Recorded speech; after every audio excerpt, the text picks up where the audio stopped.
주님의 은혜와 평안이 여러분과 또한 여러분의 가정 가운데 함께 하시기를 기원합니다. 데일 카네기가 쓴 자기관리론이라는 책이 있습니다. 그 자기관리론이라는 책의 내용 중에 레몬을 얻으면 레모네이드를 만들라라는 내용이 있습니다. 이 말은 데일 카네기가 이 책을 집필하던 가운데 염려하지 않기 위해서는 어떻게 해야 될까? 내가 걱정하지 않기 위해서는 어떻게 해야 될까라고 고민하던 중 당시에 존경받고 또한 시카고 대학을 정말 인류 대학으로 만들었던 로버트 메이너드 허친슨 총장을 만나면서 물어봤던 내용입니다. 어떻게 해야지 걱정하지 않는 것입니까?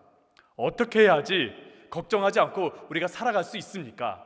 이렇게 데일 카네기가 허친슨 총장에게 이렇게 묻자 그가 이렇게 대답했습니다. 레몬을 얻으면 레모네이드를 만드세요. 이 말의 내용은 다음과 같은 의미를 가지고 있습니다. 레몬, 시지요. 그리고 그 레몬은 어떻게 보면 우리에게 참 어려움을 주는 과일일지도 모릅니다. 그런데 그 레몬과 같은 고난, 어려움, 그리고 고통이 내게 다가왔을 때 많은 사람들은 곧장 포기하고 만다는 것입니다. 나는 실패했어. 나는 쓸모없어. 나는 더 이상 기회가 없어. 그렇게 낙심하고 세상을 원망하면서 어둠 가운데로 빠져들었다라는 겁니다. 하지만 현명한 사람은 고난이 부딪혔을 때 이렇게 말한다고 합니다. 그래, 이 고난, 이 일로 내가 어떤 교훈을 얻을 수 있을까? 그래, 이 고난, 내가 이 고난을 통해서 어떻게 상황이 나아질 수 있을까? 그래, 이 레몬, 내가 이 레몬을 얻었는데 어떻게 레모네이드로 만들 수 있을까? 데일 카네기는 이 말을 듣고서 자기의 친구 여성 작가 델마 톰슨에 대한 이야기가 떠올랐다고 합니다. 델마 톰슨은 백인 여성입니다. 이 백인 여성이 살고 있을 때는 세계 제2차 대전이 발발하자 자신의 남편이 이제 징집되어서 모하비 사막으로 가게 되었다고 합니다. 그곳을 가니까 온통 사막인 것이죠. 모래밖에 보이지 않았습니다. 선인장 모래. 그리고 만날 수 있는 사람이라고는 인디언들과 군인밖에 없었던 것이죠. 백인 어린 여성이 그 사막 가운데서 버티기란 너무나 힘들었습니다.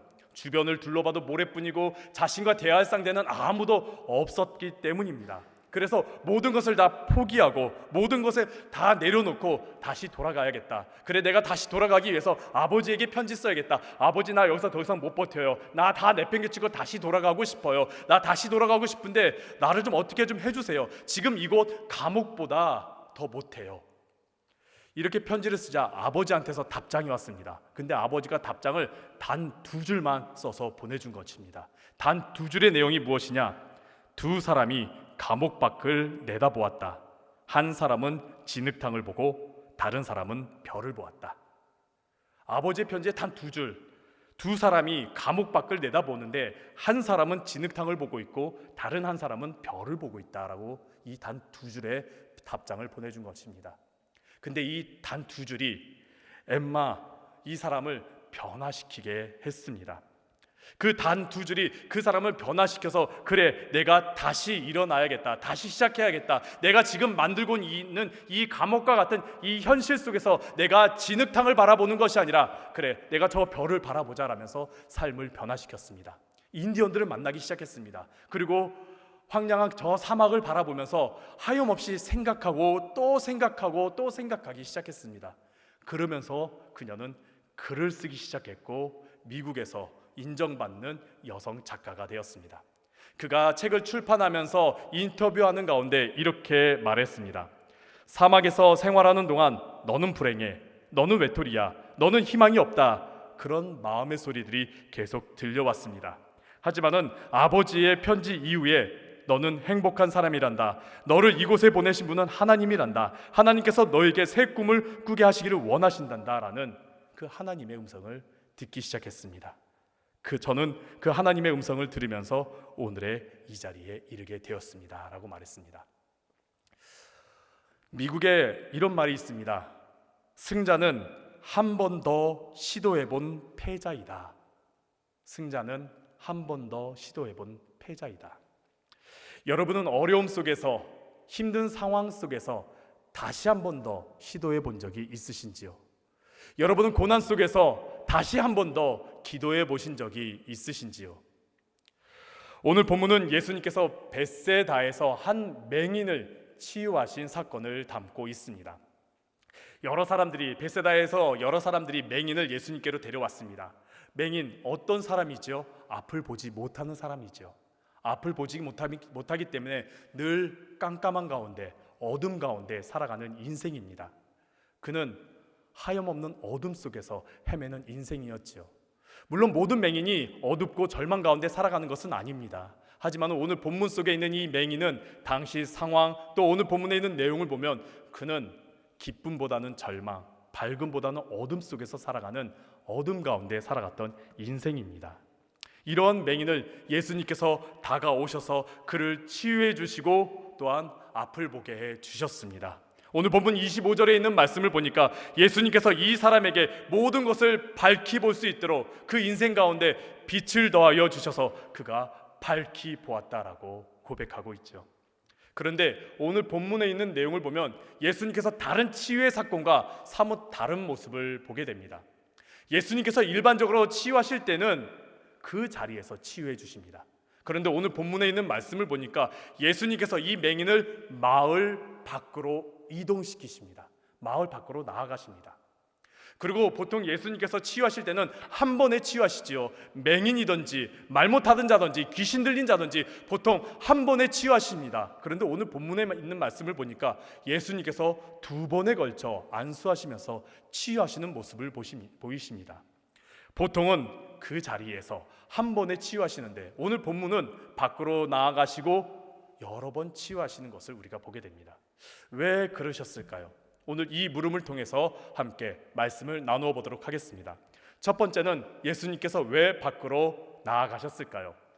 예수님께서 밖으로 나아가신 이유를 알기 위해서 먼저는 지금 예수님께서 계신 곳을 우리가 알아야 합니다. 예수님께서는 지금 벳세다에 머물고 계십니다. 벳세다, 어떤 마을일까요? 벳세다는 갈릴리 북쪽에 있는 어촌 마을입니다. 이곳은 어부들의 집, 물고기의 집이라고 불릴 만큼 많은 어부들이 모여있는 마을입니다. 그래서인지 이곳은요, 베드로와 안드레와 빌립의 고향이기도 합니다. 그리고 이곳에서 예수님께서는 오병이어라는 놀라운 이적을 나타내 주셨습니다. 예수님께서 이곳에 많은 이적을 나타내 주셨습니다. 그런데 이 벳세다, 마태복음에 보면은 예수님께서 크게 질책하는 마을 가운데 하나입니다. 마태복음 11장 20절에서부터 21절에 있는 말씀을 보겠습니다. 이렇게 예수님께서 말씀하십니다. 예수께서 권능을 가장 많이 행하신 고을들이 회개하지 아니하므로 그때에 책망하시되 화 있을진저 고라시나 화 있을진저 벳세다야 너희에게 행한 모든 권능을 두로와 시돈에서 행하였더라면 그들이 벌써 베옷을 입고 제에 앉아 회개하였으리라. 예수님께서는 벳세다에서 많은 권능, 많은 이적, 많은 말씀들을 나타내 주셨습니다. 그렇지만은 벳세다는 변하지 않았습니다. 여전히 불신앙 가운데 있었고 여전히 어둠 가운데 있었던 것이지요. 예수님께서는 말씀으로 복음의 빛을 나타내 주셨는데 그곳은 여전히 어둠 가운데 머물러 있었습니다. 육체적으로는 앞을 볼 수 있었지만은 영적으로는 여전히 앞을 볼 수 없는 맹인과 같은 곳이 바로 벳세다였습니다. 벳세다는 어둠의 장소입니다. 예수님께서는 이런 어둠의 장소에서 벗어나게 하시려고 맹인을 먼저 데리고 마을 밖으로 데리고 나아가셨던 것입니다. 성경을 보면은 하나님께서 어둠 속에 빠진 인물들을 밖으로 이끌어내시는 장면이 있습니다. 창세기 15장에 보면 하나님께서 아브라함이 어둠 속에서 두려워 떠는 장면을 보시고 그를 밖으로 이끌어내십니다. 아브라함이 두려웠습니다.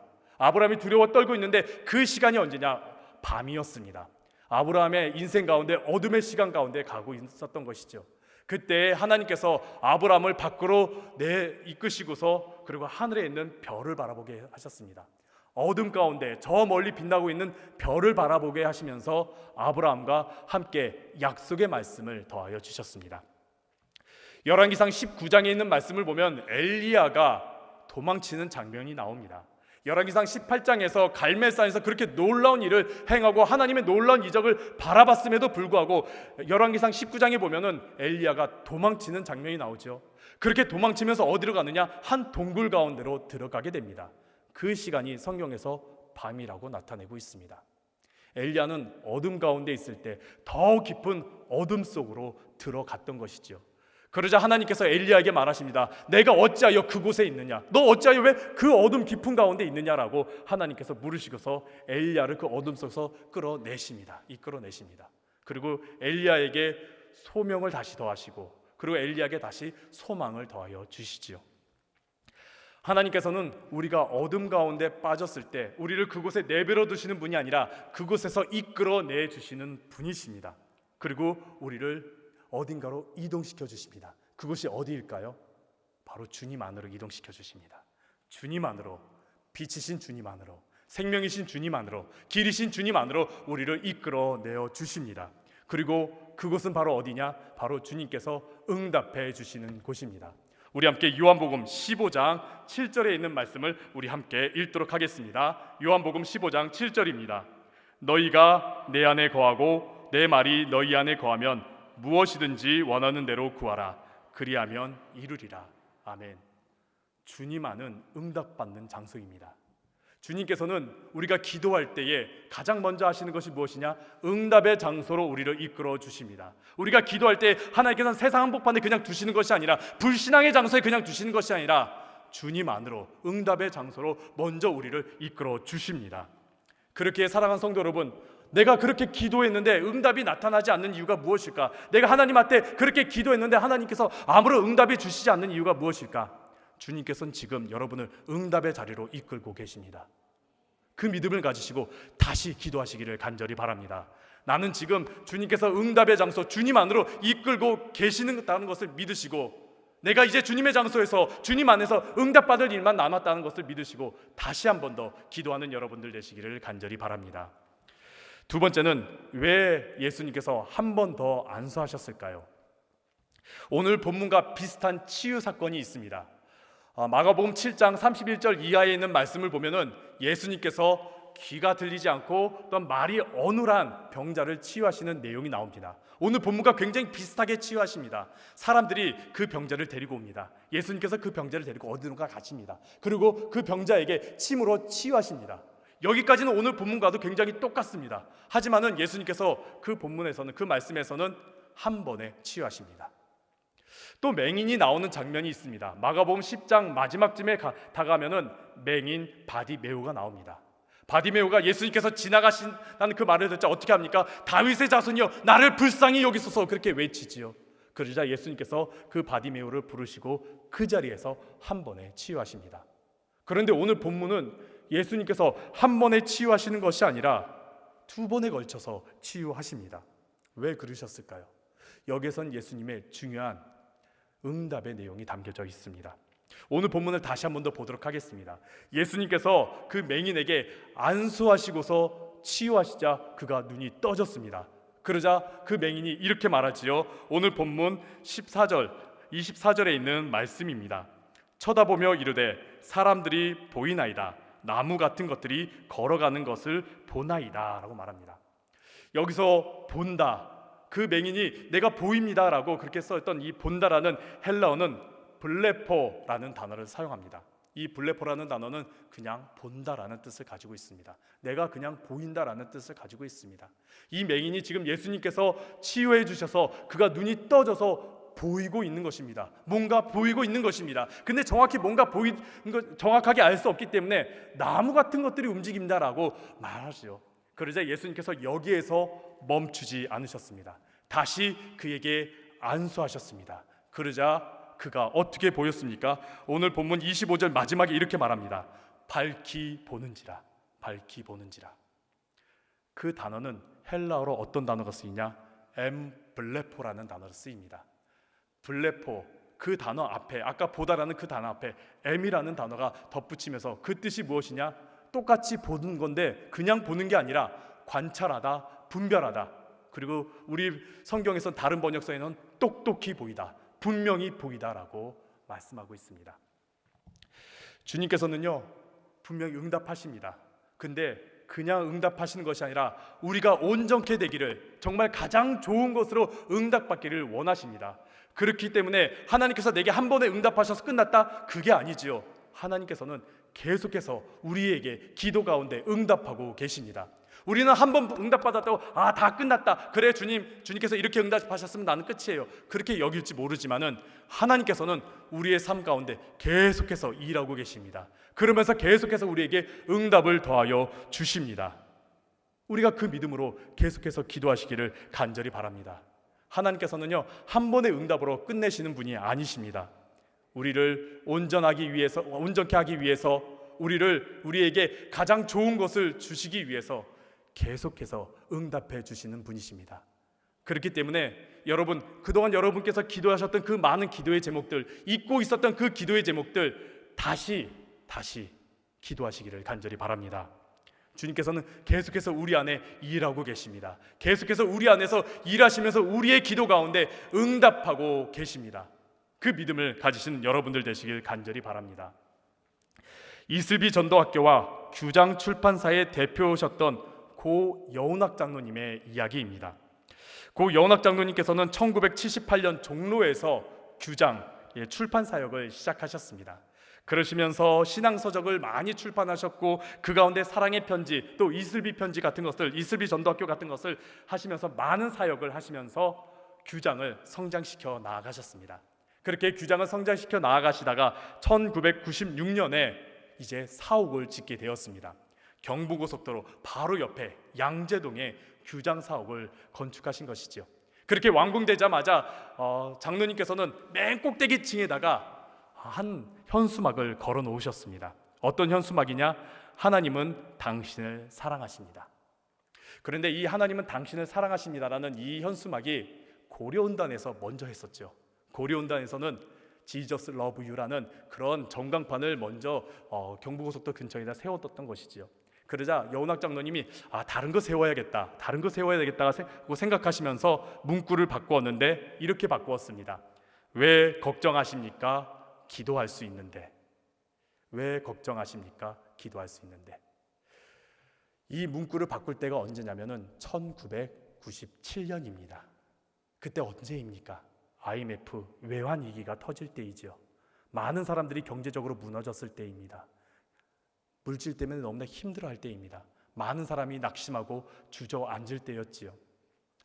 그렇게 많은 사람들이 힘든 가운데, 고통 가운데, 어려움 가운데 이제 서울로 향하기 위해 경부고속도로를 타고 가는데 옆을 보니까 문구가 하나 보이는 겁니다. 왜 걱정하십니까? 지금 내가 너무 걱정하는 가운데 가고 있는데 왜 걱정하십니까? 그러면서 문구를 계속 읽어보니까 기도할 수 있는데.